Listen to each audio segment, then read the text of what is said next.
오늘 우리에게 주시는 하나님의 말씀은 누가복음 22장 47절부터 53절입니다. 제가 봉독하겠습니다. 말씀하실 때에 한 무리가 오는데 12 중에 하나인 유다라 하는 자가 그들을 앞장서 와서 예수께 입을 맞추려고 가까이 하는지라 예수께서 이르시되 유다야 내가 입맞춤으로 인자를 파느냐 하시니 그의 주위 사람들이 그 된 일을 보고 여짜오되 주여 우리가 칼로 치리이까 하고 그 중에 한 사람이 대제사장의 종을 쳐 그 오른쪽 귀를 떨어뜨린지라 예수께서 일러 이르시되 이것까지 참으라 하시고 그 귀를 만져 낫게 하시더라. 예수께서 그 잡으러 온 대제사장들과 성전의 경비 대장들과 장로들에게 이르시되 너희가 강도를 잡는 것 같이 검과 몽치를 가지고 나왔느냐? 내가 날마다 너희와 함께 성전에 있을 때에 내게 손을 대지 아니하였도다. 그러나 이제는 너희 때요 어둠의 권세로다 하시더라. 아멘. 오늘은 누가복음 22장 47절부터 53절입니다. 하나님의 주권을 믿는 믿음이라는 제목으로 우리가 함께 하나님의 말씀을 나누겠습니다. 하나님의 주권을 믿는 믿음입니다. 지난주의 말씀에서는 시험에 들지 않게 기도하라고 가르치신 장면이 나오지요. 그리고 바로 그 뒤 이어서 시험이 실제로 닥치게 되는 상황이 나오게 됩니다. 가룟 유다가 무리들을 끌고 또한 대제사장과 성전의 경비대장들 이런 사람들을 데리고 예수님을 잡으러 오게 되는 그런 장면이지요. 오늘 본문은 예수님께서 이 유대 지도자들에게 사로잡히시는 그런 장면이 됩니다. 그리고 다음 주부터 이어지는 말씀에서는 예수님께서 재판에 넘겨지고 불법적인 재판을 통해서 십자가에 죽으시는 과정으로 연결이 되어 갑니다. 시험을 들지 않게 기도하라고 말씀하시고 바로 그 시험이 이어서 나오는 그런 장면입니다. 우리는 이 장면을 통해서 예수님께서 이 시험에 어떻게 대처하셨는지 그리고 이 시험 중에서 어떻게 예수님께서 시험에 들지 않고 하나님의 인도하심을 받았는지를 볼 수 있어야 하겠습니다.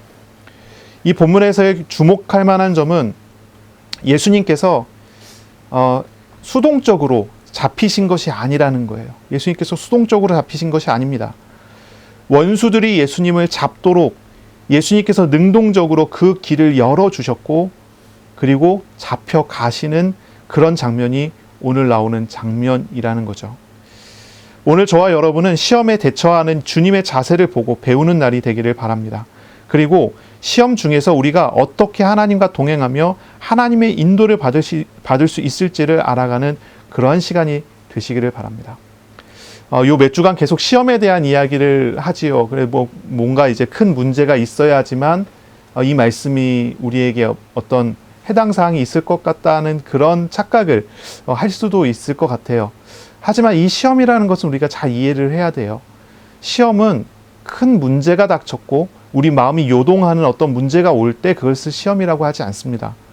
시험은 그것 이상이죠. 이 세상 자체가 사실은 예수 믿는 사람들에게는 시험입니다. 우리가 살아가고 있는 가정이 그렇고요. 우리가 살아가고 있는 모든 때와 모든 만남이 다 시험이라고 할 수가 있어요. 그 모든 것들은 우리를 하나님 앞으로 이끄는 것이 아니라 하나님을 모르도록 이끄는 그런 도구들이 되기 때문에 그 모든 것은 시험이 됩니다. 전도서 3장을 보면요. 사람이 태어날 때가 있습니다. 죽을 때가 있습니다. 들어올 때가 있습니다. 나갈 때가 있습니다. 뿌릴 때가 있습니다. 거둘 때가 있습니다. 모든 인간의 모든 삶은 다 때가 있습니다. 그 모든 때는 시험입니다. 그 모든 때를 통해서 사람들은 시험을 당합니다. 인간이 짐승과 다를 바 없이 육신에 얽매여 살 것인가 아니면 우리가 당하는 모든 때를 통해서 영원을 사모하는 마음을 가지고 하나님을 구하고 하나님을 찾으며 살 것인가를 요구하는 그런 시험이라고 이야기합니다. 이 전도서 3장에 이야기하는 그 내용이죠. 그러므로 우리가 이 말씀들을 생각할 때 예수님의 십자가에 당하시는 시험은 굉장히 크지요. 굉장히 큰 시험이고 어려운 시험입니다. 이것만을 우리가 생각할 것이 아니라 오늘 말씀을 들으면서 나의 모든 삶이 바로 예수님의 십자가에 잡히시는 것과 같은 그러한 시험으로 발견되어지고, 그리고 이러한 모든 삶을 통해서 우리가 하나님의 나라의 걸음을, 하나님과 동행하는 천국의 걸음을 회복하는, 얻는 그런 축복이 있어야 될 것입니다. 세상과 삶과 시험에 대처하는 그런 방법과 방식을 우리는 볼 수가 있어야 되겠습니다. 47절, 48절에 보면 가룟 유다가 나옵니다. 예수님께서 말씀하실 때에 한 무리가 옵니다. 12 중에 하나인 유다라고 하는 자가 그들을 앞장서 옵니다. 예수님께서 그 가룟 유다를 보고 말씀하십니다. 유다야, 너가 입맞춤으로 인자를 파느냐라고 물어보십니다. 입맞춤으로 인자를 파느냐. 누가복음의 이 장면에서는 유다의 신분이 아주 강조가 됩니다. 그냥 유다가 아니라 12 중에 하나인 유다라고 하는 이런 표현을 썼습니다. 12 중에 하나래요. 예수님과 가장 친밀한 관계에 있는 무리 12명의 제자들 중에 한 명이라고 합니다. 사실 이제 앞서서 누가는요, 가룟 유다에 대해서 2번이나 반복해갖고 배신할 것에 대해서 이야기를 했어요. 그런데 다시 한번 이것을 강조하면서 이야기를 합니다. 이것은 유다가 가지고 있는 신분의 특수성 때문인 것 같아요. 유다가 예수님의 제자라는 신분을 가지고 있었기 때문에 그런 것 같아요. 가룟 유다는 예수님의 아주 친밀한 제자 중에 한 사람이지요. 사실 이 제자라고 했을 때는, 이 제자는 우리가 일반적으로 생각하는 학교에서 선생님과 제자와의 관계 같은 그러한 관계가 아니에요. 그런 관계가 아닙니다. 예수님과 제자와의 관계는 함께 거하고 함께 즐거워하고 함께 살아가는 관계였습니다. 같이 울고 같이 웃고 함께 동거동락을 했어요. 그것이 예수님과 제자의 관계예요. 제자들은 예수님과 함께 하기 위하여 모든 것을 다 버려놓고 예수님을 따라갔지요.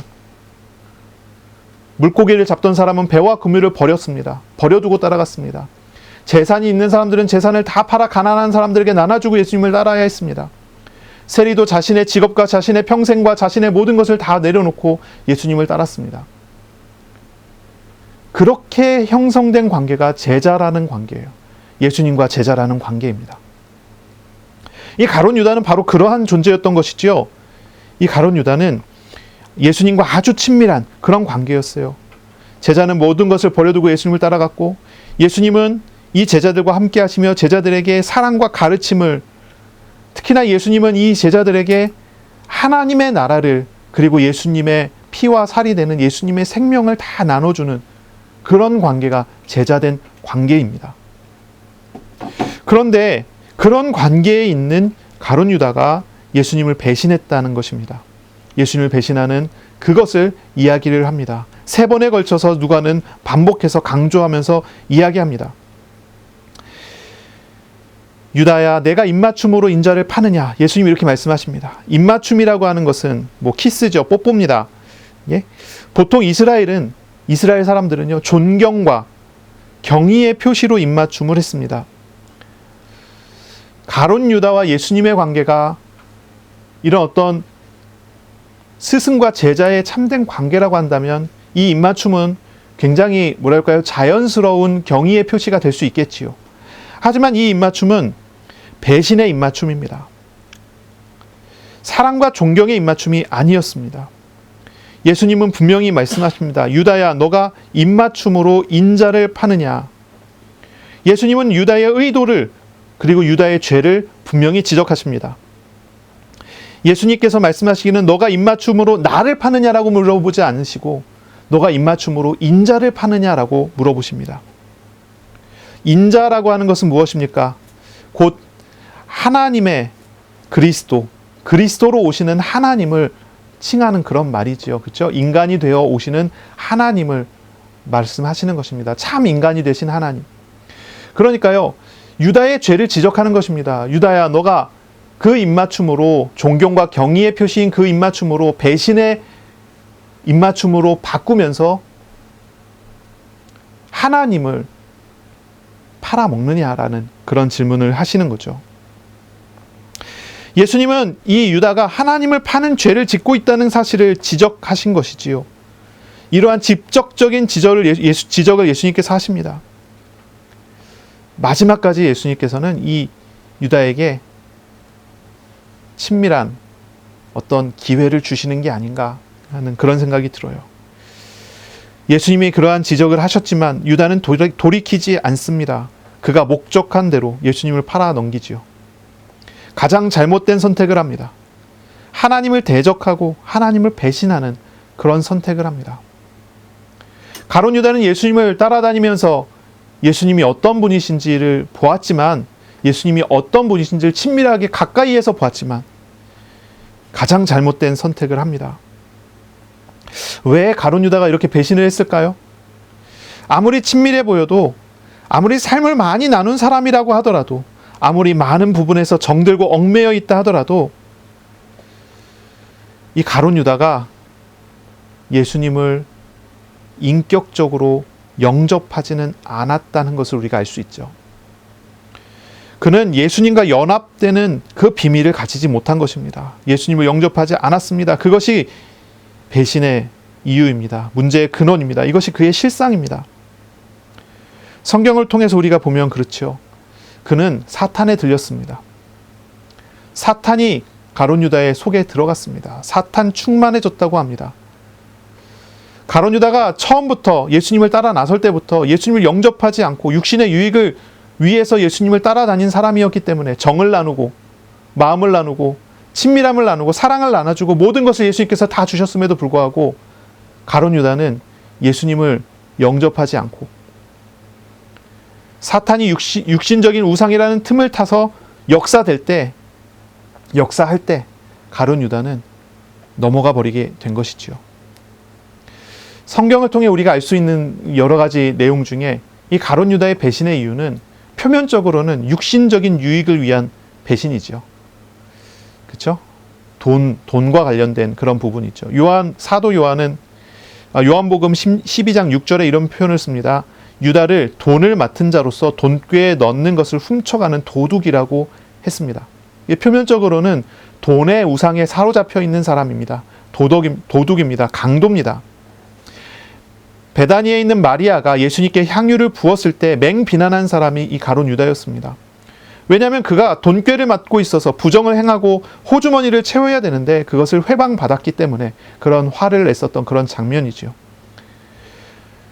이 사람은 처음부터 예수님을 영접하지 않은 사람으로서 이제 돈이라고 하는 우상에 사로잡혀 있었던 것이죠. 그것을 사탄이 틈타고 들어오고 그것이 배신의 이유가 되는 것입니다. 그런데 이제 자세히 한번 보세요. 47절에 보세요. 중요한 한 가지의 이제 표현이 또 나오죠. 말씀하실 때에 한 무리가 온다라고 합니다. 한 무리가 와요. 이 유다가 예수님께 나올 때 혼자 온 것이 아니고요. 한 무리를 데리고 나옵니다. 이 무리라고 하는 단어는 앞서서 나온 무리하고 같은 단어입니다. 같은 단어예요. 성전에서 예수님 말씀을 듣고 예수님을 찬양하던 사람들과 같은 단어를 사용합니다. 이 무리들이라고 지칭을 합니다. 이 무리들은 예수님을 따라다니는 한 부류의 사람들입니다. 성전에서 예수님께서 보여주시는 표적을 보던 당사자들입니다. 그리고 그 당사자들의 주변인이었던 사람들입니다. 이들은 이 유다와 같이 왔습니다. 예수님을 잡기 위해서 같이 왔습니다. 이들은 아마 유다와 같은 마음을 먹고 유다와 같은 생각으로 예수님을 배신하는 사람들인 것이죠. 유다가 예수님을 따라다니며 여러 표적을 봤던 것처럼 이들 무리도 그랬습니다. 그리고 가룟 유다가 예수님을 배신할 때 그들도 같이 배신한 것입니다. 우리가 또 질문해 봐야 되겠죠. 아니, 왜 무리들이 그 전날까지 예수님을 따라다니고 그 전날까지 예수님께 영광 돌리던 이들이 왜 갑자기 변했을까요? 왜 그랬을까요? 가룟 유다와 같은 이유였겠지요. 첫째, 그들은요, 예수님을 영접한 사람들이 아니었던 거예요. 예수님을 영접한 무리들이 아니었던 것입니다. 그들의 마음에는 주님이 없습니다. 그들의 마음에는 우상이 가득합니다. 둘째, 그들은요, 가룟 유다처럼 예수님으로부터 육신적인 유익이 올 것을 기대하고 그것을 따라갔던 사람들이었기 때문이죠. 그러나 자신들의 요구가 예수님의 길과 다르다는 것을 알았기 때문에 이들은 예수님을 더 이상 따르지 않기로 하고 자신의 유익을 위한 선택을 하기로 마음을 먹은 것입니다. 예루살렘에서 예수님과 유대 지도자들과 갈등이 일어나는 것을 보고 유대 지도자들이 예수님을 죽일 모의를 하고 성전에 경비대를 끌고 칼과 몽치를 들고 예수님을 잡으러 가는 것을 보고 이들은 가룟 유다와 함께 예수님을 잡는 자가 되기를 원했던 것입니다. 이 가룟 유다와 무리들은 바로 이랬던 사람들이었던 거죠. 이런 사람들이었던 거죠. 오늘날 우리가 교회를 다니고 매일 기도하고 예배를 드리고 또 때에 따라 교회 행사에 여러 가지 일에 헌신하고 헌금하고 할 수 있습니다. 그렇죠?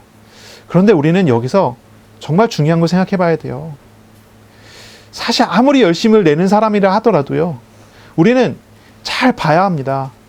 그 마음에 예수가 그리스도로서 계시지 않는다면, 그 사람의 마음에 예수님께서 신비하게 연합되어 우리와 연합되어 함께 하시는 사람이 아니라면 어떤 이유에서든지 어떤 이유를 만들어내서든지 이렇게 가룟 유다와 이 일부 무리겠죠. 일부 무리와 같이 예수님을 떠나고 하나님을 대적하고 천국의 원수가 되는 그런 사람이 될 수 있어요. 이거는 그 사람의 성품이 아무리 온유하고 그 사람의 성품이 아무리 겸손하고 한 것과 관계가 없습니다. 그 사람이 얼마나 그 마음이 깨끗하냐하고도 관계가 없어요. 이거 잘 생각해 봐야 돼요. 잘 봐야 돼요.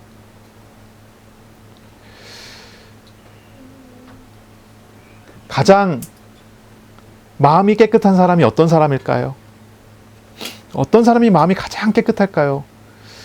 인류 역사 속에 봤을 때 가장 마음이 깨끗한 사람은 아마 부처님이나 공자님 같은 분이 아닐까. 저는 그렇게 생각해요. 그분들은 정말 마음이 깨끗합니다. 그분들이 써놓은 글을 보세요. 그들은요, 욕심을 버리기 위해서 노력을 했습니다. 바른 길을 떠나지 않기 위해서, 바른 길을 가기 위해서 얼마나 애를 쓰고 노력하는 분인지 모릅니다. 그들은요, 애를 썼습니다. 노력을 했습니다. 자신 안에 들어오는 다른 것들을 버려내기 위해서, 버리기 위해서 얼마나 애를 쓰는지 모릅니다. 그러나 예수 믿는 사람들은 그와 같이 해서 마음이 깨끗해지기를 바라는 사람이 돼서는 안 돼요. 예수 믿는 사람은 그런 사람들과 달라야 돼요. 예수 믿는 사람은요, 그 마음이 깨끗하게 비워지기를 요구하는 그런 사람이 아니라 그 마음에 예수께서 계시고 그 마음에 예수께서 가득해지시기를 바라는 사람이어야 돼요. 이게 달라요. 비우기 위해서 노력하는 것은 예수 닮는 것이 아닙니다. 예수로 채우기 위해서 노력하는 것이 예수를 닮는 것입니다. 그러면 주님께 맞지 않는 것들은 우리가 비워집니다. 주님 앞에 옳지 않은 것들은 버려집니다. 이게 순서가 중요하잖아요. 그렇죠? 이게 순서가 굉장히 중요해요. 예수님을 따라야 되기 때문에 비워지는 것이 있습니다. 근데 우리가 비운다고 예수님을 따라갈 수는 없습니다. 이거 굉장히 중요한 의미예요. 내가 하나님 앞에 기도할 때 무엇을 찾는가를 한번 생각해 보세요. 어떤 사람들은 자꾸 회개합니다. 회개하는 기도를 합니다. 회개를 통해서 자꾸 죄를 버리려고 합니다. 그러나 죄가 버려지나요? 기도 끝나고 일어나서 돌아서면은 다시 얽매입니다. 우상을 버리기 위해서 얼마나 애를 쓰는지 모릅니다. 우상, 돈에 얽매이는 걸 자기가 보면요, 돈을 버리기 위해서 내가 하나님만 바라봐야 되는데 돈에 얽매이니까 돈을 버리게 해달라고 기도합니다. 돈을 버리게 해달라고 또 기도합니다. 금식해가면서 이런 우상을 버리게 해달라고, 이런 우상이 나에게 없게 해달라고, 내가 깨끗하고 경건한 마음으로 하나님께 서게 해달라고 기도합니다. 그러나 그 얽매임이 풀리지 않습니다. 이걸 우리 잘 생각해야 돼요. 가룟 유다와 무리들이 예수님을 따라갑니다. 많은 유익을 얻습니다. 이들은 어떤 많은 노력을 했는지 모르겠습니다. 이들에게 결정적으로 한 가지가 없다 그랬잖아요. 그 마음에 예수가 없는 거예요. 그 마음에 예수님의 함께함이 없는 거예요. 그 마음에 예수님과의 연합됨이 없는 거예요. 예수님이 영접하지 않은 거죠. 그게 문제인 거예요. 우리가 예수 그리스도가 우리 마음에 계시고 내가 그 예수님을 바라보고 그 예수님으로 가득해 충만해질 때 참된 변화가 그 속에서 나오기 시작을 합니다. 참된 변화가 그 속에서 진행이 됩니다.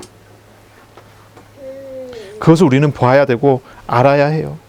다른 제자들과 이 유다와 무리들과의 차이는 바로 여기에 있습니다. 그 마음에 예수께서 계시는가? 그 예수께서 나를 붙들고 계시는가? 라고 하는 그 부분입니다. 사실 우리는 예수님 없으면 이 무리들과 다를 바가 하나도 없는 사람들이잖아요. 예수님 없으면 우리는 이 무리들과 전혀 다르지 않은 사람들입니다. 예수께서 나를 붙잡아 주시지 않는다면 이들과 같이 우리는 언제나 우상에 얽매여서 거기에 얽매여 끌려다닐 수밖에 없는 그런 존재가 아니겠어요. 그러나 우리 안에 예수가 계시기 때문에 우리는 살 수 있는 것입니다. 예수가 계시기 때문에 우리는 살아가는 것입니다. 하나님께서 우리를 붙들어 주시기 때문에, 그렇기 때문에 사망의 어두운 골짜기를 다닐지라도 해를 두려워하지 않을 수 있는 것입니다. 죽음의 위협을 당해도 괜찮은 것입니다. 고통과 고난의 일들이 있어도 괜찮은 것입니다. 가난한 마음으로 그리스도를 주님으로 마음에 모시는 것이, 예수 그리스도를 영접하여 그리스도와 신비한 연합됨이 일어나는 것이, 예수님과 하나 되어 살아가는 그것이 주님의 통치를 받는 백성이 되는 그것이 가장 중요한 것입니다. 그러니 실상을 보세요. 실상을 보시기 바랍니다. 영적인 실상을 보세요. 껍데기를 보고 겉모습을 보고 착각하기 쉽습니다. 그러나 우린 겉모습이 아니라 실제를 봐야 돼요. 실상을 봐야 돼요. 알맹이를 봐야 돼요. 잘 보세요. 어떤 분이 이야기합니다. 묫자리를 잘못 쓰면 재앙이 온다고 합니다. 어떤 분이 이야기합니다. 제사를 안 지내면 고통이 온다고 합니다. 어떤 분이 이야기합니다. 운명과 사주팔자는 정말로 중요하다고 이야기합니다. 그러나 이 모든 것들은 예수 그리스도를 영접한 사람에게는 아무것도 아닌 것입니다.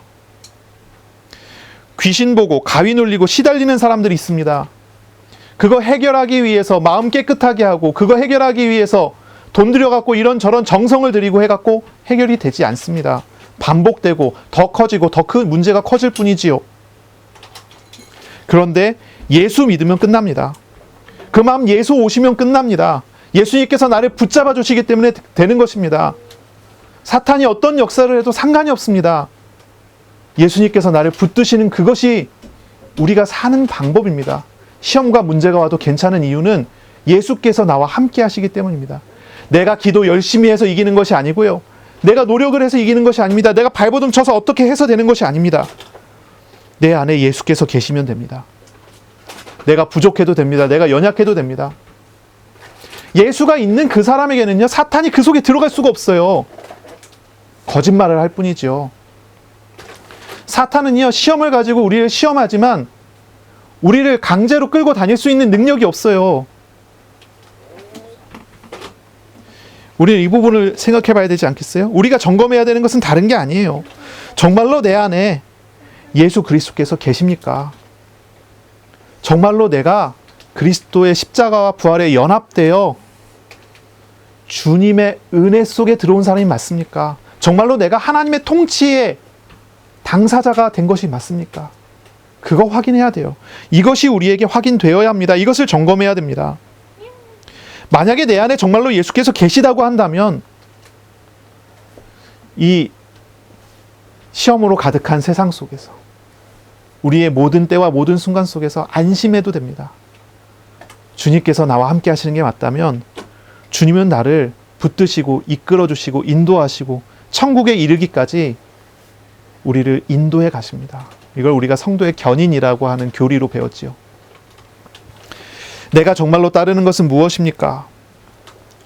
육신적인 걸 따르고 있습니까? 돈을 따르고 있습니까? 그러나 내 안에 정말 예수께서 계시다면 내가 따르고 있는 그것도 나를 무너뜨리는 조건은 될 수가 없습니다. 우리가 주님으로 충만해질 때 버려질 수 있는 그런 것들이기 때문이죠. 우리는 이제 이 신분을, 내 자신이 어떠한 존재인지를 점검하고 바라볼 때 우리는 이제 비로소 진짜 시작을 할 수가 있게 됩니다. 삶을 어떻게 살아가야 될까요? 이 시험으로 가득한 세상 속에서 어떤 삶을 살아갈 수 있을까요? 오늘 본문을 통해서 예수님이 하시는 모습을 통해서 우리는 배워갈 수 있을 겁니다. 삶을 살아가는 방법은 하나님의 주권을 믿는 것입니다.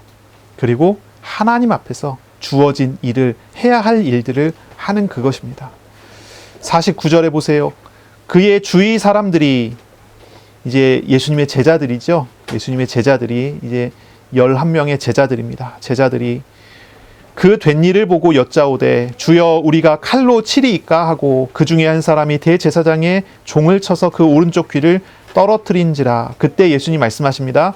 예수께서 일러 이르시되 이것까지 참으라 하시고 그 귀를 만져 낫게 하십니다. 제자들은요, 흥분했습니다. 당황했습니다. 화가 났습니다. 가룟 유다가 무리를 이끌고 온 것을 보고 화가 났어요. 그래서 이 제자 중에 한 사람, 이 베드로가, 여긴 이제 베드로가 안 나오죠. 그 중에 한 사람이라고 나오는데 다른 성경엔 베드로가 나오죠. 베드로가 칼을 쳤습니다. 칼로 들어서 대제사장의 종을 쳤습니다. 오른쪽 귀가 떨어졌습니다. 그러니까 이제 이 사람들이 그런 거예요. 주여 우리가 칼로 치리까 말만 한 것이 아니라 칼로 치겠습니다라고 이야기하고 행동으로 직접 옮긴 거죠. 그때 예수님께서는 그걸 만류하십니다. 하지 말라고 합니다. 이것까지 참으라 라고 말씀하십니다. 그런 마음을 이해하시지만 그것을 내려놓으라고 합니다. 내려놓으라는 것입니다. 그리고 그 귀를 만져서 낫게 해주십니다. 예수님은 원수의 상처까지도 치유하시는 그런 모습을 보여주십니다. 우리가 시험이라는 것을 잘 생각해 봐야 돼요. 시험은 진짜 무엇입니까? 시험은 뭘까요? 불신자들에게 있어서의 시험은 자신이 죽고 사는 일이 될 것입니다. 그치요? 예수 믿는 사람에게 있어서의 시험이라는 것은 무엇입니까? 죽고 사는 문제일까요? 그것이 아니죠. 하나님의 뜻을 이루는 시험입니다. 하나님의 뜻을 이루는 시험.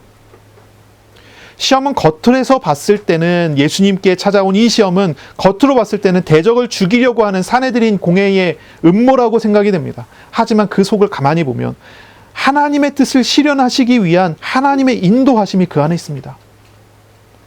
예수님은 우리의 구원을 위한 희생 제물로 바쳐지기 위해서 그들에게 사로잡히셔야 하는 것입니다. 우리의 새 생명과 우리의 삶의 참된 변화를 일으키시기 위한 하나님의 방법이 바로 예수님의 시험입니다. 이게 꼭 예수님의 시험만이 그런 것은 아니죠. 우리가 당하는 시험도 사실 그렇습니다. 물론 우리가 만나는 시험은 예수님의 시험하고는 결이 많이 달라요. 주님은 우리를 구원하시기 위한 시험을 당하시는 것이라면 우리가 당하는 시험은 우리의 죄와 우상을 내려놓고 우상에서 하나님께로 돌이키기 위한 그런 시험이 됩니다. 예수님은 우리를 위하여 우리의 죄를 죽이기 위해 시험에 가신다면 우리는 예수께서 죽이신 시험이 나의 십자가가 되게 하기 위한 걸음으로 나가는 것입니다. 이 말이 좀 꼬여요. 이제 그렇습니다. 이것이 이제 다른 것이죠. 아브라함의 평생을 생각해 보세요. 광야에서의 이스라엘의 40년을 생각해 보세요. 그들은 어땠습니까? 시험을 계속 당했습니다. 시험이 계속 왔습니다. 사실 우리가 시험이라고 표현하지만 그것이 삶입니다. 삶은 계속 됐습니다. 그들에게 생활은 계속 됐습니다. 먹어야 했고, 마셔야 했고, 걸어야 했고, 잠들어야 했고, 그렇죠? 모든 삶의 연속입니다. 그 모든 삶의 연속이 전부 다 시험이라는 표현이 되어 우리에게 주어지는 것이 이제 성경의 표현이죠. 보세요. 광야 이스라엘은요, 모든 것이 시험이었다니까요. 근데 그 시험을 통해서 광야 이스라엘은 뭐 했습니까? 우상 버리게 했어요. 자신을 내려놓게 했어요. 그 시험을 통해서 하나님 보게 했어요. 하나님 만나게 했어요. 아브라함이 그랬다는 거죠. 시험의 과정 속에서 이스라엘은 철저히 하나님의 보호를 받았어요. 그 속에서 하나님을 알아가는 인격적인 성장이 계속되었습니다. 시험은 우리가 잘 알아야 돼요. 시험은요, 하나님께서 허락하신 거예요. 근데 단지 허락하신 것으로 끝나는 것이 아닙니다. 하나님께서 허락하셨을 뿐 아니라 시험 중에 함께 하심으로 주도적으로 하나님이 일을 하셔서 우리를 성장시키는 도구가 됩니다. 이게 중요해요. 주도적으로 하나님이 하시는 일이라는 거예요. 주도적으로 하나님이 하시는 일이에요. 야고보서에 보면 시험은 우리의 죄 때문에 우리가 스스로 당한 거라고 해요. 하지만 하나님께서는 주도적으로 감당할 수 없는 것은 막아주시고요. 이게 고린도전서 10장에 나오죠. 시험을 당할 때쯤에는 피할 길을 내시고, 우리가 우상에서 벗어나 하나님 앞에 바로 서게 하고, 절망과 고통의 마음에서 벗어나, 우상이 주는 것이 그런 거잖아요. 죽음과 고통과 절망이잖아요. 거기에서 벗어나 하나님 나라의 평안과 하나님 나라의 행복과 은혜 가운데로 부르시는 하나님의 도구입니다. 이것이 시험입니다.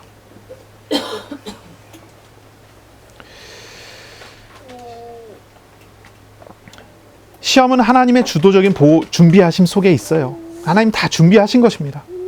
시험의 과정 속에서도 항상 하나님의 보호하심이 있습니다. 우리를 지키시는 하나님의 손이 항상 있습니다. 우리는 시험을 당하지만 시험에 의해서 우리는 무너지지 않습니다. 그 이유는 하나님의 손길이 있기 때문에, 하나님이 우리 안에 계시기 때문에, 주께서 나를 붙드시기 때문에 그렇습니다. 언젠가 한번 이런 이야기를 한 적이 있어요. 너무너무 힘들어 하신 분이 있어요. 그래서 이제 제가 설교 중에 그런 얘기를 했어요. 너무너무 힘드실 거다. 정말로 기도하면 하나님께서 응답 주셔서 이거를 넘어서게 해주셔야 되는데, 이렇게 기도하고 그래도 넘어서는 것 같지 않고, 이 시험 중에서 너무 고통스럽고 힘들지 않느냐고. 그랬더니 막 그렇대요. 그렇다는 거예요. 그래서 제가 얘기했어요. 하나님께 기도하면 시험 중에 하나님과 동행하고, 시험 때문에 풀리면 하나님께 영광 돌리고, 시험 때문에 풀리지 않아도 그 속에서 하나님과 동행하면서 천국 누리고, 만약에 시험 때문에 죽으면 천국 가고, 그렇게 얘기를 했어요.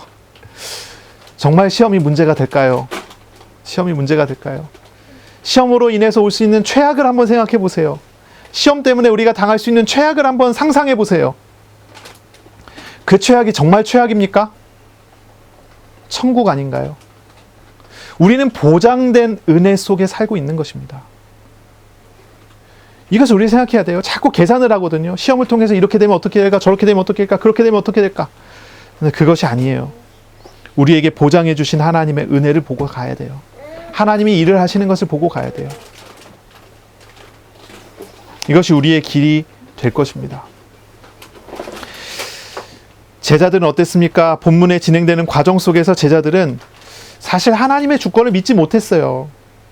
그래서 위협을 느끼고 위협에서 벗어나기 위해서 무력을 사용했어요. 베드로는 칼을 들어서 실행에 옮기기까지 했어요.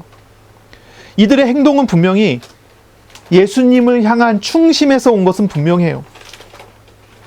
하지만 그의 마음과 행동들, 그것은 전부 하나님의 뜻에서는 완전히 벗어나 있는 그런 부분이었어요. 예수님께서 잡히시고 고난당하시고 죽으시는 것이 하나님의 뜻이었기 때문에 제자들의 행동은 하나님께 반대되는 그런 행동이었어요. 우리 믿는 사람들은요, 시험에서 벗어나는 것, 그것을 요구하는 것이 아니라, 우리 믿는 사람들은 시험을 허락하여 주신, 시험을 통해서 이루시고자 하는 하나님의 뜻이 무엇인지를 찾는 데 우리의 방향이 맞춰져야 돼요. 그리고 그 시험 안에서 하나님으로 만족하고 하나님과 함께 살아가는 방식을 배워야 돼요. 세상의 삶은 우리에게 만족을 주지 못해요.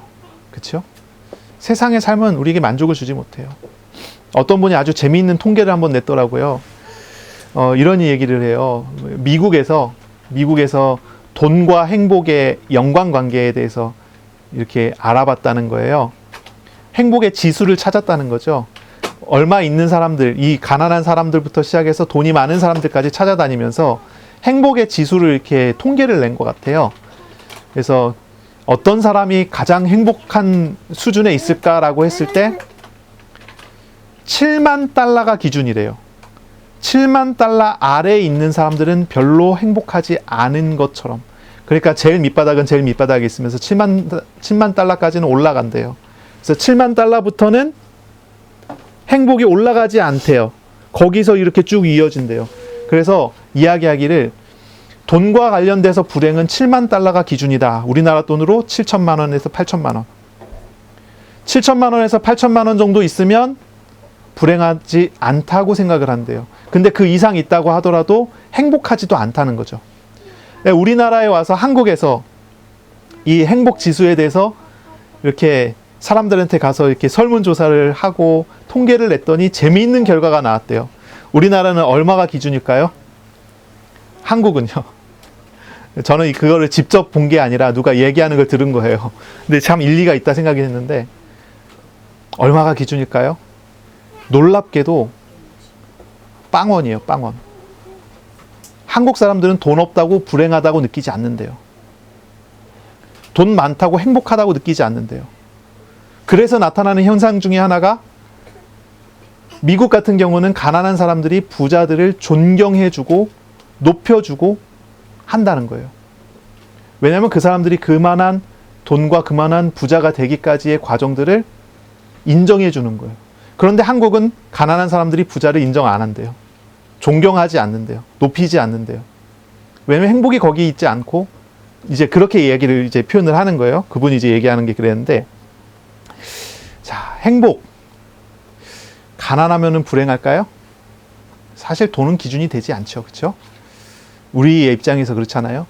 그러면 돈이 많으면 행복할까요? 그것도 아니에요. 돈은 행복의 기준이 되지 않습니다. 그렇죠? 근데 돈에 얽매이는 순간 돈은 행복의 기준인 것처럼 착각이 되기 시작해요. 그러면은 착각하기 시작하면 그때부터 스스로 나는 불행해 하기 시작하는 거예요. 스스로 또 나는 행복해 하기 시작하는 거예요. 그러면 행복해 하면 진짜 행복합니까? 불행해 하면 진짜 불행해집니까? 이걸 우리가 생각해 볼 수가 있겠죠. 그렇죠? 자, 이 얘기를 우리는 조금 네. 예. 우리는 시험에서 벗어나게 해달라고 기도하는 사람이 아니라, 시험을 바로 보고 그 속에서 하나님과 함께함을 얻어갈 수 있어야 돼요. 시험 안에서 하나님과 함께함을 얻어갈 수 있어야 돼요. 이게 되게 중요해요. 사람들은요, 돈 때문에 시험이 오면요, 돈을 더 달라고 얘기를 해요. 그렇죠? 돈 때문에 시험이면 돈을 달라고 한다니까요. 건강 때문에 시험이면 건강 달라고 기도해요. 사람 관계 때문에 시험이면 사람 관계를 달라고 기도합니다. 그런데 예수님께서 가르치시는 건 그런 부분이 아니에요. 자, 칼과 몽치를 든 무리들이 예수님께 찾아왔어요. 거기에서 제자들은요, 뭐 합니까? 거기서 벗어나기 위한 어떤 방식을 찾아내기 시작해요. 그 중에 가장 가까웠던 것이 폭력이었기 때문에, 무력이었기 때문에 칼을 들었어요. 예수님은 그게 아니라는 거예요. 그 속에서 하나님의 뜻을 이루기까지 주님과 함께 길을 가야 돼요. 돈의 문제가 오면 예수님과 함께 돈을 다시 봐야 돼요. 인간관계 문제가 오면 예수님과 함께 인간관계를 다시 봐야 돼요. 그것이 길이에요. 그것이 과정이에요. 시험에서 벗어나는 게 문제가 아니에요. 시험 중에서 주님을 보는 게 중요한 거예요. 시험 중에서 하나님과 함께 하는 게 중요해요. 예수님은 이 모든 과정을 제자들과 함께 하면서 제자들에게 이 모든 과정을 각인되도록, 훈련되도록 경험시켜 주셨어요. 예수님께서 직접 이러한 일들을 보여주셨고 이야기하시고 나타내 주셨어요. 예수님께서 미리 다 가르쳐 주셔서 그 일이 딱 벌어졌을 때 제자들 가만히 있어 하고 예수님 그냥 잡혀가시지 않았다니까요. 기도하라고까지만 이야기하고 당장 그 일이 나타났을 때 제자들의 반응이 나타난 것도 다 기다렸다가 그 일을 하세요.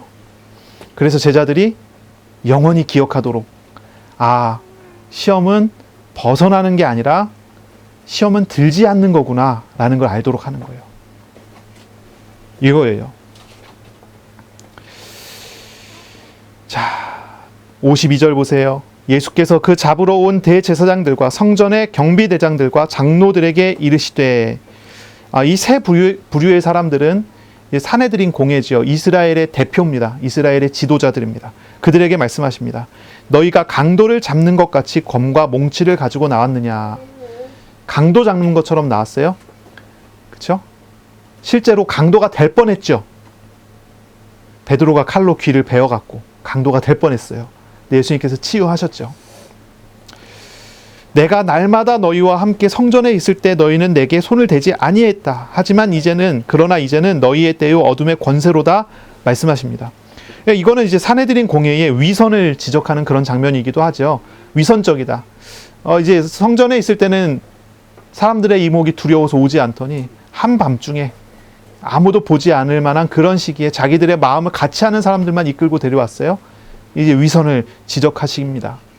하지만 더 이어서 말씀하시는 것은 이렇게 말씀하십니다. 이제는 너희 때요 어둠의 권세로다 라고 말씀하세요. 너희 때. 이 너희 때라는 것은 예수님 잡히신 시간을 말하는 거죠. 잡히신 때를 말하는 거죠. 그냥 때가 아니죠. 너희의 때입니다. 이거는 사탄이 준비한 시간표를 이야기하는 거예요. 이들이 사탄 충만해서 사탄이 그 속에 들어가서 그 때를 틈타갖고 찾아왔어요. 사탄이 준비한 그 시간표, 그걸 이제 너희 때라고 합니다. 그리고 어둠의 권세, 이거 아주 직접적인 표현이죠. 사탄의 권세를 이야기합니다. 사탄이 권세를 가지고 사탄이 준비한 시간표에 맞춰서 예수님께 찾아왔어요. 이 시험의 시간 자체가 사탄이 준비한 시험이며 사탄의 권위로 일하고 있는 그런 때라고 하는 것을 예수님이 딱 지적해서 말씀을 하시는 거죠. 하지만 이것이 그들의 목적과 그들의 뜻대로 되는 그런 것이 아니라 하나님의 허락하심 아래 전부 있다는 것이 예수님 말씀하신 이 안에서 드러나는 거죠. 예수님께서는 이 시험의 과정을 미리 아셨고 제자들에게 반복해서 가르치셨고 이야기하셨고 그리고 주도적으로 바로 이 시험을 당하십니다. 다른 많은 무리들 가운데 있으면 예수님께서 안전할 수도 있는데 예수님이 지지하는 사람들 속에 있으면 안전할 수도 있는데 다 물리시고 12명만 데리고 마가의 다락방에 가서 식사를 나누시고 다 물리치시고 딱 그 사람들만 데리고 겟세마네로 가시고 딱 잡힐 수밖에 없는 잡힐기에 딱 좋은 분위기와 환경과 내용들을 준비하시고 그들을 맞이해 주셔요. 사탄이 준비한 때처럼 보이지만 사탄이 준비한 시간표처럼 보이지만 그렇지가 않아요. 하나님이 준비하신 시간표예요. 하나님이 준비하신 때예요. 이것이 하나님의 주권이라는 것입니다. 하나님의 주권을 보는 거예요. 사탄도 하나님의 주권을 벗어날 수가 없습니다. 사탄도 하나님의 주권 아래에 있어요. 우리가 당하는 모든 시험이, 우리가 당하는 모든 일들은 하나님의 섭리와 하나님의 손길 아래에 있다는 것을 우리는 알아야 돼요. 우리는 인정해야 돼요. 그 속에서 우리는 하나님의 뜻을 찾을 수 있어야 돼요. 하나님의 주권을 인정하시기를 바랍니다. 아주 우리나라에는 무속적인 기독교가 있죠. 무속적인 기독교, 무당 같은 이론을 가진 기독교. 그 이제 김기동파, 얼마 전에 이제 김기동 그 감독이라고 하나요? 이제 그분이 돌아가셨죠. 죽었습니다. 그분이 한국 교회에 끼친 영향이 엄청 컸어요. 영적인 이야기를 하고 한국 사람들이 아주 그냥 심정적으로 문화적으로 가지고 있는 무속적인 것과 딱 연결시켜서 기독교를 딱 내놓으니까 사람들이 거기에 홀려서 많이 갔어요. 그 무속적인 베레아파 이단, 우리는 거기 이단이라고 보죠. 성경적이지 않아요. 그들이 믿는 믿음은 성경적이지 않습니다. 그들이 믿는 하나님, 우리가 믿는 하나님과 다르죠. 그래요. 근데 그 베레아파 이단을 가르치는 그 가르침이 한국 교회에 얼마나 영향을 미쳤는지 많은 사람들이, 많은 교회가 실제로 그러한 신앙을 가지고 있는, 무속적 신앙을 가지고 있는 사람 참 많아요. 그리고 또 비슷한 어떤 무속적인 영적 체험 있는 사람들은요, 다 그걸 따라가요. 무슨 일이 생기면 다 그 원인을 사탄에게 돌려요. 감기 걸렸어요. 귀신 들렸다 그래요. 귀신 쫓아내야 된다 그래요. 귀신 쫓아내야 된대요. 그래서 뭐 합니까? 귀신 쫓는 행위하죠. 어떻게 행위합니까? 간단하게는 기도부터 시작해서 간단히 기도라 해결되지 않으면은 막 때리기도 해요. 귀신 나가라고. 안찰이라고 하죠. 그래갖고 사망 사건도 한국에 많이 일어났죠. 거의 이단 집단에서 많이 일어났는데 막 그래요. 귀신 쫓아낸다고요. 막 귀신 쫓기 위해서 무당이 굿하듯이 기도원에 데리고 들어가서 기도원에서 똑같은 짓을 하는 거예요. 귀신 쫓아낸다고. 무당이 하는 거하고 똑같이. 막 접신하고 막 이런다니까요. 그리고 이게 정상적이지 않죠. 되게 이상한 모양이고 이상한 모습이에요. 무슨 일만 생기면 사탄에게 원인을 다 돌려요. 사탄 결박해서 문제 해결하려고 하는 겁니다. 그래서 뭐 시험이 오면 이 시험은 사탄이 준 거니까 사탄 결박하면 문제가 해결될 거라고 사탄 결박 열심히 하는 거예요. 누구 전도하고 싶다. 어떻게 전도합니까? 그 사람의 영혼을 위해서 기도하고 하나님께 기도해서 하나님께서 그 사람을 구원하시도록 기도해야 되지 않습니까? 그런데 이런 이단 세력에 있는 사람들은 어떻게 기도하는지 아십니까? 하나님께 기도할 필요도 없어요. 뭐 합니까? 그 사람을 사로잡고 있는 귀신이 결박되어지고 쫓겨나면 하나님 믿을 수 있대요. 귀신 결박하는 거예요. 모든 문제의 원인은 사탄, 귀신이에요. 거기에 모든 걸 초점을 맞춰서 그걸로 자꾸 몰아가는 거죠. 이런 사람들은요, 정말 하나님 주권을 인정 안 하는 겁니다. 하나님 믿지 않는 거예요. 하나님 안 믿어요. 우리에게 찾아오신 하나님의 사역이 아니에요. 귀신 사역이고 사람의 사역이에요. 하나님은 뒷짐지고 멀리서 갖고 우리가 기도할 때 능력을 잠깐씩 부여해 주시고 저 멀리서 뒷짐지고 계신 분이지 하나님이 지금 살아계시고 통치하시고 일하시는 하나님이 아니란 말이에요. 하나님 주권 안 믿는 거죠. 또 정반대 사람들이 있어요. 어떤 사람들이냐, 영적인 건 전혀 몰라서 육신적인 것으로만 모든 것을 해결하기 위해서 뛰어다니는 그런 사람 있어요. 시험 오면 시험 해결하기 위해서 원인이 뭐냐, 무엇 때문에 생겼냐, 무엇 때문에 나타났냐, 그럼 어떻게 해결해야 되냐, 육신적인 이유, 육신적인 핑계 많잖아요. 그거 하나하나 가지고 가갖고 그걸 해결하기 위해서 애쓰고 달려드는 거죠. 문제가 해결이 될까요? 영적인 데서 온 영적인 문제가 육신적인 노력으로 해결이 됩니까? 우리는 이걸 봐야 돼요. 바로 봐야 돼요. 하나님 없는 영적인 걸 따라가는 것은 신비주의요, 잘못된 것입니다. 하나님 없는 육신만 가지고 무엇인가를 하려고 하는 것은 육신적인 얽매임이에요. 다른 것입니다. 성경적인 가르침하고는 거리가 있어요. 우리가 이걸 봐야 돼요. 하나님의 주권을 인정한다고 하는 것은 그건 뭡니까? 문제를 해결하는 방식이 문제가 아니에요. 문제를 바르게 인식하는 방식의 문제예요. 말이 꼬였어요. 문제를 해결해야 된다가 아니라는 거예요. 문제가 뭐냐를 봐야 된다는 거예요. 거기에 있어요. 문제가 뭡니까 도대체? 문제가 뭐예요? 하나님 이걸 통해서 나에게 뭐 하기 원하십니까? 나에게 주어진 이 삶의 과정을 통해서 뭐 하기 원하십니까? 이걸 봐야 된다는 말이에요. 아이가 아파요. 그러면은 아이가 아프면은 뭐 해야 되겠죠? 뭐부터 해야 됩니까? 왜 아픈지 봐야 되잖아요. 무엇 때문에 아픈지 봐야 되잖아요. 그렇죠? 근데 그거 확인 안 하고 넘겨짚어서 이럴 거야 하고 이렇게 행동하고 저럴 거야 하고 저렇게 행동하면 그게 문제 해결이 되겠습니까? 바로 보고 바로 진단하고 바로 답이 나야죠. 그 진단과 답이 어디 있다고요? 어디 있습니까? 우리와 함께 하시는 하나님으로부터 나오는 것이어야 되고, 그리고 그 내용은요, 하나님께서 하나님의 뜻을 이루기 위한 내용이라는 것을 알아야 되고요. 주님과 동행하면서 걸어갈 때 그 속에서 우리는 하나님과 함께하며 문제 속에서 응답받는 비밀을 누리게 돼요. 이것이 나와야 되는 거죠. 뭔가 이렇게 장황하게 이야기를 하지만 이걸 우리가 이제 조금 실천적으로 적용을 좀 시킬 필요가 있겠죠. 실천적으로 어떻게 적용시킵니까? 우리의 모든 삶이 시험이라고 그랬잖아요. 그렇죠? 시험입니다. 시험. 때, 눈 뜨며 일어날 때 어떻게 기도하면 되겠습니까? 문제가 뭡니까? 아직 졸려요. 그럼 더 자야 되겠죠.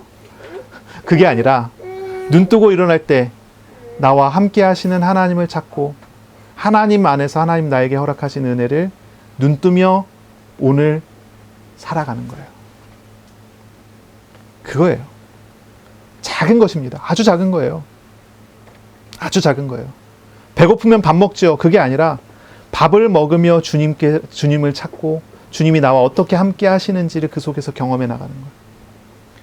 하나님이 주시는 평화와 평안이 내 안에 있음을 늘 느끼고 알고 주님과 동행하며 살아가는 거예요. 요셉이 노예 생활을 하지만 하나님은 그 노예에서 해방시켜 주시기 위한 일을 하시지 않아요. 요셉은 노예 생활을 하면서 요셉의 일거수일투족이 하나님과 함께함으로 발견되도록 하셔요. 그 결과가 형통함이죠. 형통하다. 다시 말해서 요셉은 손대는 것마다 잘 됐어요. 요셉은 노예예요. 근본적인 문제가 노예예요.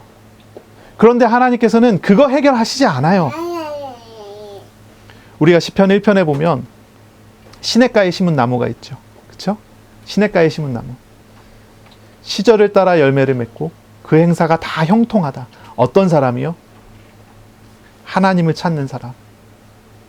하나님을 구하는 사람. 하나님의 말씀을 즐거워하여 주야로 묵상함으로 하나님과 동행하는 사람. 그 사람은요, 시냇가에 심은 나무 같아요.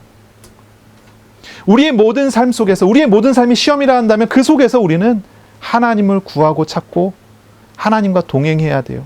나의 삶을 문제로 보고 문제를 해결하려고 하는 게 아니라 문제 속에서 해답이 되신 예수님이 나와 함께 하심을 알고 예수님을 의지하며 살아가요. 그것이 우리의 삶입니다. 우리의 생활입니다. 그것을 기억하시기 바랍니다. 이삭은 가뭄 든 땅에서 거기서 벗어나려고 했습니다. 가뭄 든 문제를 인식했기 때문에 벗어나려고 했어요. 그때 하나님께서 이삭에게 찾아오셔서 말씀하시기를 떠나지 말라 하셨습니다. 그때 이삭이 그 말씀을 듣고 그곳에 머물면서 하나님과 함께하면서 하나님이 준비하신 것 찾았습니다. 땅을 파서 우물을 팠죠. 나중에는 샘의 근원의 축복을 누렸습니다. 우리에게 주어진 은혜를 찾고 하나님께서 하시고자 하는 일들을 찾고 그리고 그 안에서 나에게 주신, 허락하여 주신 일들을 책임을 다해야 합니다. 개혁교회가, 우리 장로교회가 맨날 이제 오직 은혜, 오직 믿음을 자꾸 외치니까 어떤 사람은 삶을 너무 수동적으로만 살아가려고 하는 그런 사람이 있어요. 그렇죠? 나서지 않고 아무것도 안 하려고 하는 그런 모습으로 그냥 하나님이 하시면은 뭐 하기 싫은데 얼굴 찌푸리면서 억지로 따라가면서 그 일을 하는 방식이에요. 누가 시키면 마지못해 하고 하는 방식으로 신앙생활 하는 사람 많아요. 사실 장로교가 제일 많은 것 같아요. 감리교는요 굉장히 능동적이잖아요. 사람들이요. 저 장로교는요 사람들이 좀 수동적이에요. 조용해요. 감리교 가서 예배 드리면 사람들이 아멘 아멘 그런다니까요. 장로교는요 아멘 하면 하지 말라고 그래요. 왜 그럴까요? 마음속으로 우러나오는 아멘이 나오지 않는다면 억지로 하지 말라고 그래요. 그래서 장로교는요 물론 우리나라 장로교 같은 경우는 많이 섞여갖고 그렇지만 전통적인 장로교 교회를 가면요 조용합니다. 고요합니다. 말씀을 막 전하면요 진짜 어느 때 아멘이 나오면 아멘 한다니까요. 옛날에 그 조나단 에드워즈라고 하는 목사님이 이제 설교를 막 하는데 사람들이 은혜가 되니까 아멘 했나 봐요. 그래 막 호통을 치고 조용히 하라고 방해된다고 그러면서 설교를 하셨다는 그런 기록이 있어요. 좀 재밌죠? 장로교가 원래 그래요. 그러다 보니까 장로교 신자들은요 뭐라 그럴까요? 은혜가 오면은 책임을 다해야 되는데 은혜가 와도 책임을 다하려고 하지 않는 사람들이 많아요. 하나님이 진짜 은혜 주시면은 우리가 반응으로서 아멘이 나올 수도 있어야 되는데 우리가 능동적으로 막 찾아가면서 아멘 하는 게 아니라 은혜 주시면 아멘이 나올 수도 있어야 되는데 은혜 주시는데 아멘도 마지못해 하는 식으로. 근데 그런 게 아니라는 거예요. 그게 아니에요. 예수님 보세요. 시험이 오지만 능동적으로 시험을 만나기 위해서 길을 가시고 일을 가시고 겟세마네로 가세요. 이것이 하나님 주시는 은혜에 대한 뭐랄까요? 발견됐고 깨달아졌다면 책임을 다하는 방식이에요. 예수님께서는 보세요. 마태복음 26장 53절에 보면 예수님은 12군단이나 더 되는 천사를 보내실 수도 있는 분이에요. 하지만 그렇게 하지 않습니다. 그건 주님의 선택이에요. 오지 말라고 하신 거예요. 그렇게 하지 않고 적대하는 제자들이 있지만 적대하는 제자들도 다 가라앉혀요. 가라앉혀요. 하지 말라고 그래요. 이것까지 참으라 얘기해요. 그리고 상처 입은 원수의 상처까지도 예수님 치료하시기까지 하세요. 주님의 모범을 보세요. 주님은 주어진 은혜에 대한 책임을 다하는 모범을 우리에게 보여주세요. 우리가 예수 믿는 사람으로서 마땅히 우리에게 주어주신 것을 어떻게 충성을 다할지를 보여주시는 모범이에요. 물론 우리가 하나님의 뜻인지 아닐지 잘 모를 때는 기다리고 있어야 돼요. 그것이 더 낫죠. 기다리지 않고 우리가 나서서 일을 하면 베드로가 칼 들고 설치는 것 같은 그런 모습일 거예요. 그래서 우리는 사실 하나님께 하시는 부분, 하나님 우리에게 보여주시는 뭔가 선명하게 보이기 전까지는 차라리 기다리는 게 더 나아요. 하지만 하나님께서 하나님의 뜻을 우리에게 말씀으로 알려주셨을 때, 발견되었을 때, 알게 되었을 때는 우리는 헌신해야 돼요. 주도적인 책임을 다해야 돼요. 그 길이 고난의 길일지라도 주님은 그 길을 가셔요. 우리에게 그 모범을 보이세요. 하나님의 주권을 믿는 믿음은 고난의 길이라도 주도적으로 걸어갈 수 있는 것입니다. 그러나 그 고난은 우리와 함께 하시는 주님께서 짊어져 주시는 거예요. 그렇죠? 이렇게 순종하는 사람을 하나님은 놀라운 은혜의 인도하심으로 인도해 가세요. 어려운 세상 속일지라도 하나님의 나라를 누리는 매일이 되도록 하나님 복을 주십니다. 주님과 함께하는, 주님의 길을 같이 가는 그런 은혜를 누리시기를 바랍니다. 아멘. 이번 한 주간 나는 죽고 내 안에 예수 그리스도께서 사시는, 그리스도와 연합되어지는 실상을 누리는 그런 주간이 되시기를 바랍니다. 하나님의 주권을 인정하고 따르시고요, 말씀을 묵상하고 하나님을 인격적으로 만나고 동행하는 그러한 매일매일이 되시기를 예수님의 이름으로 축복합니다. 아멘. 기도하겠습니다.